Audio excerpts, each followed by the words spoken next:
Hi, I'm Jill Sockman, the director of Blue Lotus in Raleigh, North Carolina. Today we're going to play a little bit with headstand, except for we're not going to do it on the floor. For a lot of people, this pose is a little bit intimidating, and this is a great way to learn. First of all, you don't need as much flexibility in the hamstrings, and also there's absolutely no weight at all on the head. This pose is not for you if you have high blood pressure, if you have any spinal issues, but other than that, you're pretty much good to go. You need a very specific setup. You want to have 2 chairs of any kind as long as they're sturdy and they're the same height. And you want to probably place them, if you don't have carpet, onto a yoga mat so that there's no possibility that they'll slide apart from each other. You'll set the 2 chairs up seat to seat with about 4 or 6 inches in between. When you slide your head through, you want to feel the seat of the chair slide against your ears. That's how close it'll be. We'll use 2 folded blankets, 1 on each seat, but you can also use a folded towel. What you don't want is a blanket that's too soft, nothing squishy. You want something quite firm to support the shoulders.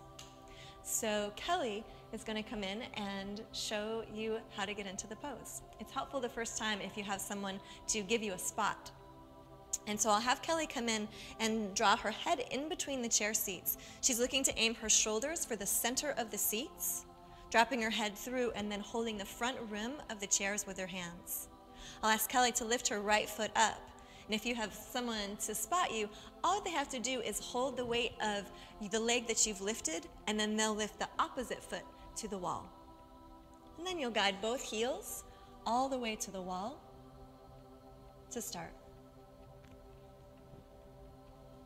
Make sure once you get upside down that you continue to breathe. You want to feel a lift not only from the inner thighs to the inner heels, but from the outer hips to the outer heels.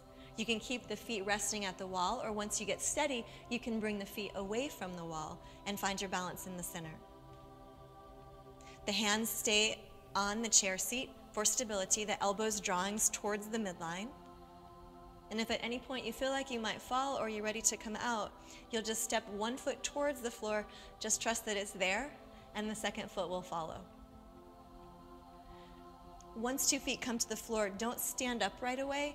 You want to move into a forward fold. Just let the feet come flat to the floor, bend the knees, allow the head to hang heavy, and when you come to stand, again, roll up very slowly to allow the blood pressure to adjust. The head is the very last thing to lift.